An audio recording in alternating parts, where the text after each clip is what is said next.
Alright, good evening guys, good afternoon, what time is it, 5:15? Alright, so we're going to go to, actually I just changed the page numbers a little bit, a little less to read, 491 to 495 instead of the original 491 to 496.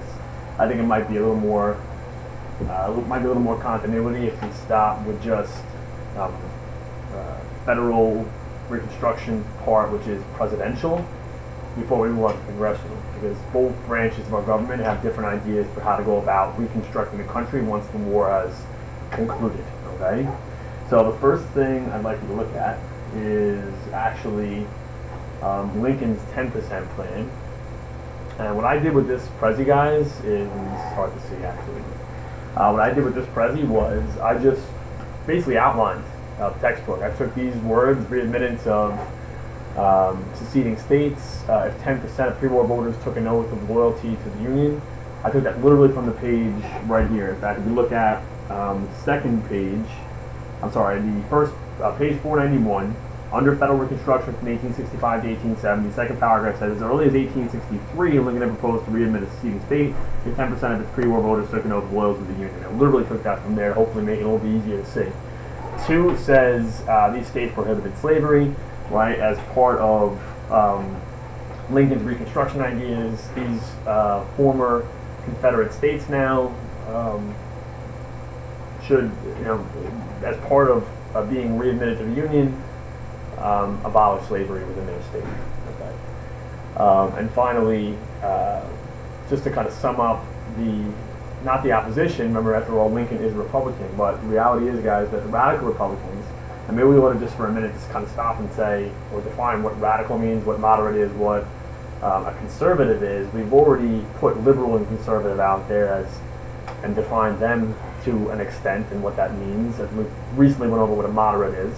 Radical is sort of, it's on the liberal side of things, but it's quick change. They want to see things done fast. I mean, Garrison is a radical abolitionist, wanted it done yesterday. Everything should be abolished. All right? So the Republicans in Congress that are going to eventually call themselves radical Republicans don't see, first of all, don't like presidential Reconstruction at all. Don't feel the president should handle Reconstruction. If they feel it should be a congressional plan that's put into practice.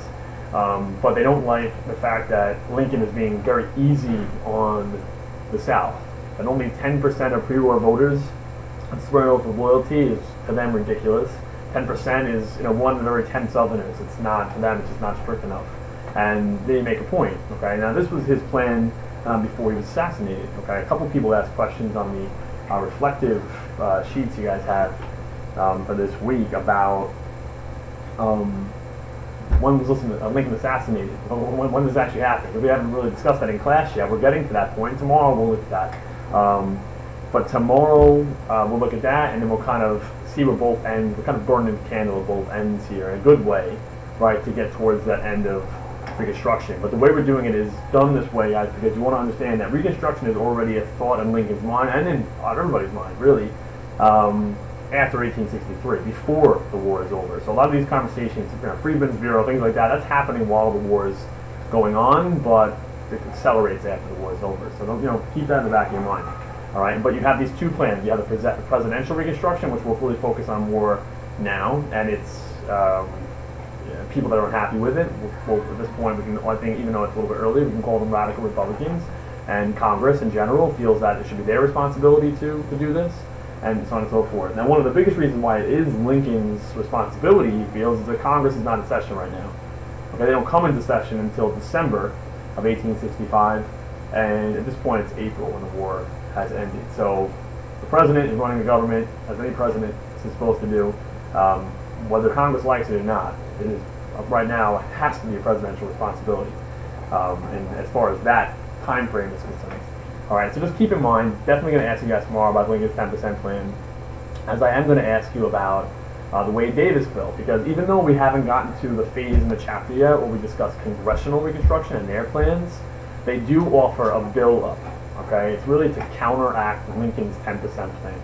Okay, and again, I just literally outlined the textbook. Took it right from the textbook. This is page.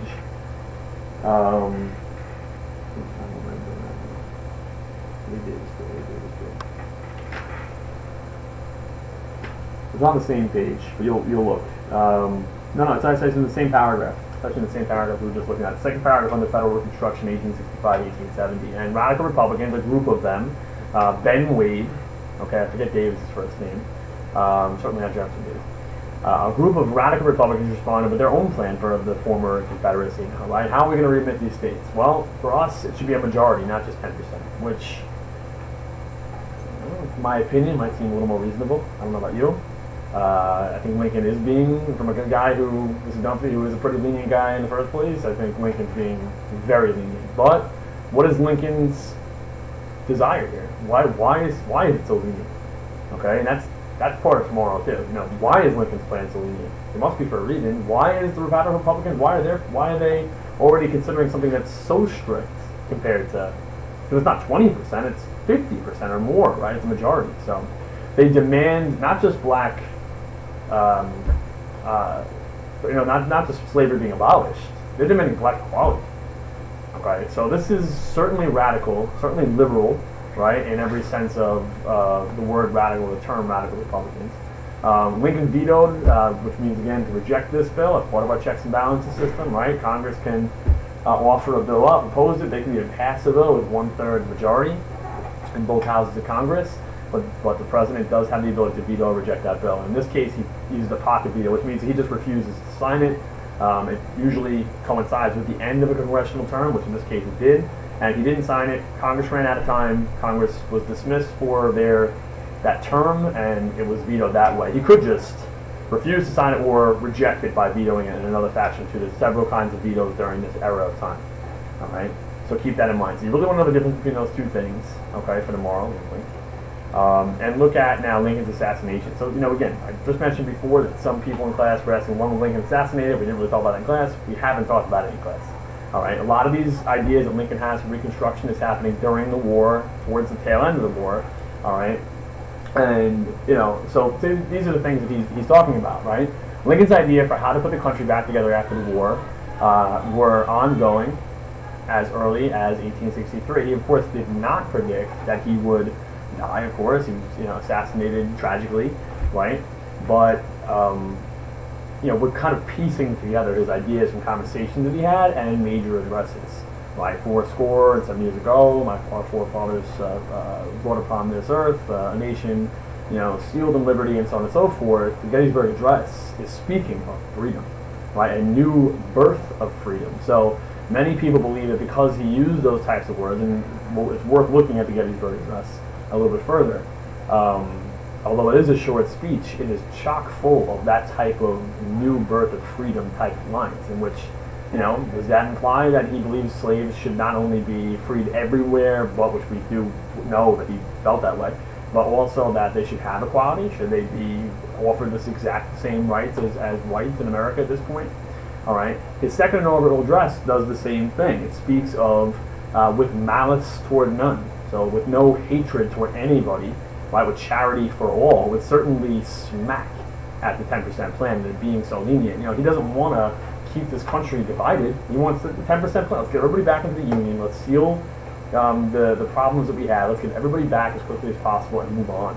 Let's move on. Let's close this bloody, gory, hate-filled chapter, okay, and let's move on from this, is what he's talking about in his second inaugural address, okay? So, again, bear that in mind. All right, so all those things come basically at that point. Now, when you get to presidential Reconstruction on page 491, you keep going, you find that because, of course, Lincoln's been assassinated, now Andrew Johnson has succeeded him as the president, and as the vice president is to do, right, from a constitutional standpoint. All right, so here I just took some ideas from the textbook. This wasn't necessarily outlined directly, so just kind of pay attention, right? Johnson lacked the political skill of Lincoln, but he does try to forward some Lincolnian ideas, right? Not a bad way to use Lincoln's name. Okay, however, so Lincoln always said that since the Constitution made no mention of secession, southern states didn't really or need to be readmitted. They never left, is what Lincoln said, is what Johnson is saying now.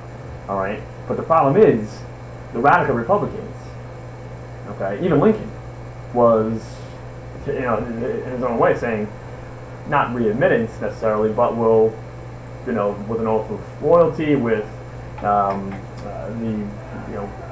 just completely disengagement of slavery, right, abolishing slavery, will get you back into the Union. Johnson's way of putting it actually kind of hurts that attempt. You know, the 13th Amendment at this point will be passed anyway, but he doesn't really discuss black equality. So while Congress, for the most part, is okay with this, especially conservative Republicans, most of those same radical Republicans are still not happy enough. This is not enough for them.